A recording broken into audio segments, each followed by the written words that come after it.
Olá, turma! Essa semana a gente vai trabalhar com vocês uma videoaula continuando o assunto da semana passada sobre os 4 pilares. Essa semana a gente vai falar dos 2 primeiros, que são o aprender a conhecer e o aprender a fazer. Aqui a gente vai dar uma ênfase maior na aprendizagem em si, no como a gente pode estudar, no como a gente pode aprender melhor. Eu já falei no início do ano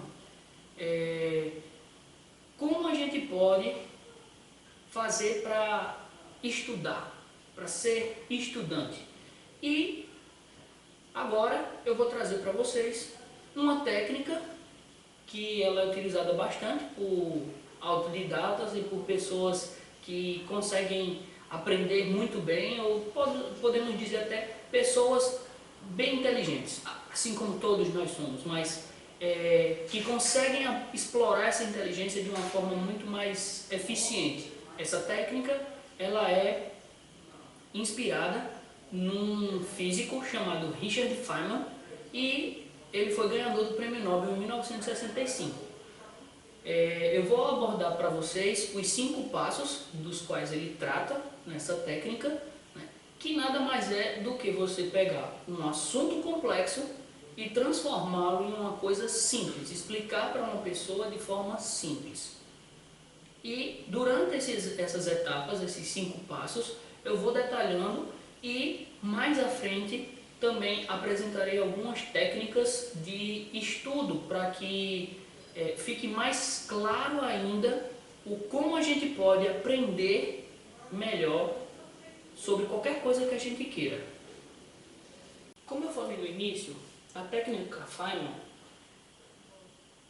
se baseou no Richard Feynman e o objetivo dele era de transformar tudo complexo, tudo que for complexo, qualquer tema, qualquer assunto, da parte da área das ciências, das línguas, da matemática, ou até mesmo assuntos cotidianos, como por exemplo, andar de bicicleta, desenhar, cantar, dançar, o que for. O que você conseguir explicar para alguém, você conseguir fazer isso de forma simples. Esse foi o objetivo de Richard Feynman.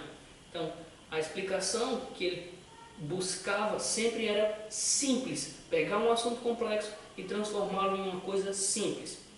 Essa técnica ela é possível ser aplicada tranquilamente para aprender algo novo, aprofundar algum conhecimento, algum assunto que você já saiba, ou auxiliar em provas e concursos.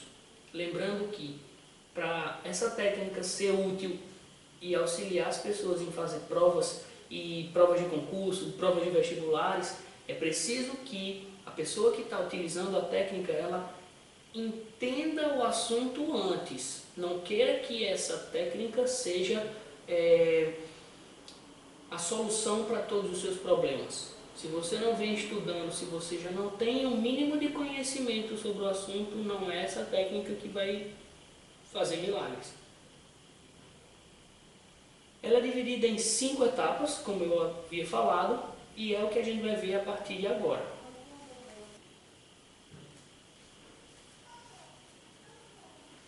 Bom, a primeira etapa, ela consiste em escolher o assunto que você vai estudar. Isso não é nenhuma surpresa, né? Quando a gente sabe o que a gente vai estudar, a gente consegue caminhar. E depois que a gente decide o que vai estudar, o que é importante é que a gente encontre as melhores fontes desse conhecimento, né? São sites, são livros, são videoaulas, professores, né, que falem sobre o determinado assunto que se quer aprender. E depois que faz isso, escolhe o assunto, procura as fontes, vai estudar de uma forma eficiente. Essa forma de estudar de forma eficiente é que é um grande detalhe e que muita gente não sabe. E é nesse ponto que eu quero falar com vocês em um outro momento. Vamos falar primeiro sobre a técnica Feynman, as 5 etapas, e logo em seguida a gente fala sobre como estudar de forma eficiente.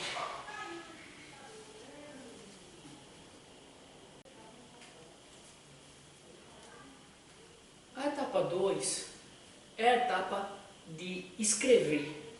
Escrever por quê? E escrever o quê? Bom, é importante que se escreva, principalmente num papel, porque isso fixa melhor no cérebro. A gente escrevendo, riscando, desenhando as letras, isso fica registrado no nosso cérebro, já comprovado cientificamente pelos neurocientistas. E o que a gente deve escrever? Tudo que a gente estudou, a gente deve colocar no papel de uma forma simples e clara, como se a gente estivesse querendo explicar para alguém. Uma espécie de receita de bolo. Você vai dizer que faça isso, faça aquilo, ou para entender determinado assunto, você precisa fazer isso, aquilo, outro. Ou sobre um determinado assunto, por exemplo, célula, aí você vai explicar como se estivesse explicando para uma pessoa que não consegue ouvir, mas que ela sabe ler. Então, você vai escrever no papel aquilo que alguém lendo vai entender o que você quer falar. Essa é a etapa número 2.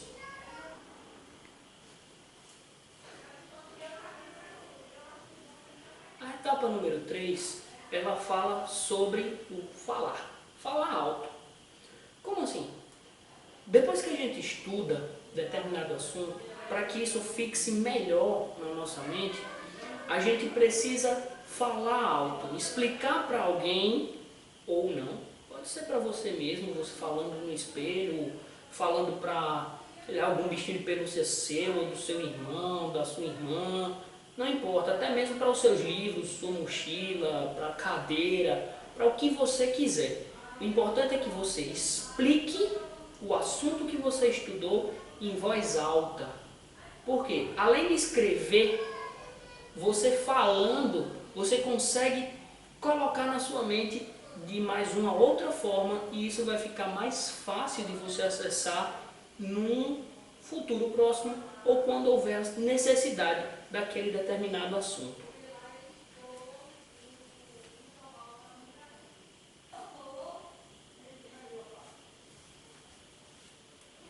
Bom, a etapa 4, ela consiste em encontrar os pontos fracos. Toda vez que a gente está estudando, é natural que aconteça momentos em que a gente não tem um domínio total, que a gente não se sinta firme naquilo que a gente está estudando. E quando a gente explica para uma pessoa, a gente percebe que tem pontos que não estão tão firmes, não estão tão fortes, né? A gente não consegue dominar tudo, a gente sente aquela falta. A etapa 4 é exatamente para identificar esses pontos e seguir esse processo aqui. Depois que se explicou, viu os pontos fracos, pega esses pontos fracos e estuda de novo. Depois explica, vê se ainda está com pontos fracos, pega o ponto fraco, estuda de novo. E repete isso quantas vezes for necessário, até o ponto fraco virar um ponto forte. Essa é a quarta etapa.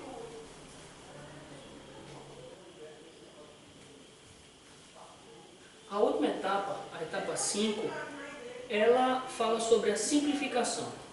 De fato, se você consegue simplificar um assunto de tal forma que qualquer pessoa entenda, é porque você conseguiu entender, compreender e aprender sobre o assunto.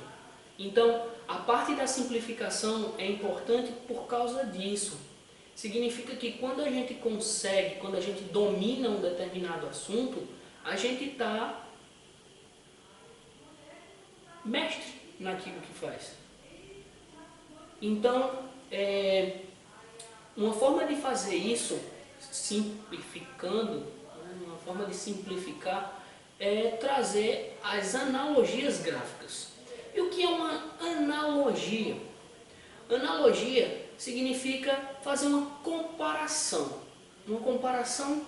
vou até dizer assim, uma comparação grosseira. Fazer uma comparação, por exemplo, vou trazer aqui um exemplo de uma comparação. Digamos que a gente esteja estudando sobre os átomos e para a gente ter uma ideia do tamanho de um átomo, eu faço uma comparação grosseira, uma analogia com uma determinada imagem, uma determinada grafia. Imagina, quando eu falo analogia gráfica, é uma imagem, não precisa ser uma foto, não precisa ser um desenho, não. Só na imaginação você já consegue pegar, só fazer a imagem na sua mente já dá para entender. Imagina só que um alfinete, a cabeça de um alfinete, fosse do tamanho do planeta Terra.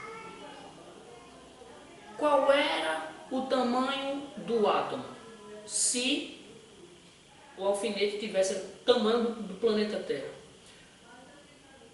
Os átomos teriam o tamanho de uma bola de basquete. Isso é uma comparação, uma analogia gráfica, ou uma comparação grosseira. Eu estou comparando a cabeça de um alfinete com o planeta Terra e um átomo com a bola de basquete. Isso é uma comparação, isso é uma analogia. Foi claro? Então, fazendo isso, você está dominando o assunto. Agora, se você explicar alguma coisa e a sua explicação, por mais simples que seja, não foi clara, as pessoas não conseguiram entender, é porque possivelmente você não foi simples o suficiente para ela entender. E aí é preciso que você volte para as etapas 3 e 4, para depois voltar a simplificar novamente. É simples, mas é trabalhoso. Até porque não existe nada no mundo que seja pouco trabalhoso. E o que for pouco trabalhoso não vale a pena. Só vai valer a pena aquilo que der trabalho, aquilo que fizer com que a gente sue a camisa. E suar a camisa, eu falo sobre ficar numa cadeira, sentar numa cadeira e passar tempos estudando, horas estudando. Isso é importantíssimo. Daqui a pouco a gente vai ver as técnicas de como estudar, de como aplicar alguns conhecimentos no processo de aprendizagem. Como é que a gente consegue aprender melhor, qual é as técnicas que a gente pode aplicar para aprender uma língua, para aprender a desenhar, para aprender matemática, algum conceito de ciências, de história, o que for. Qual é o segredo? Como é que a gente consegue fazer isso? Aviso logo, não é do dia para a noite e nem é em forma de milagre. Precisa trabalhar.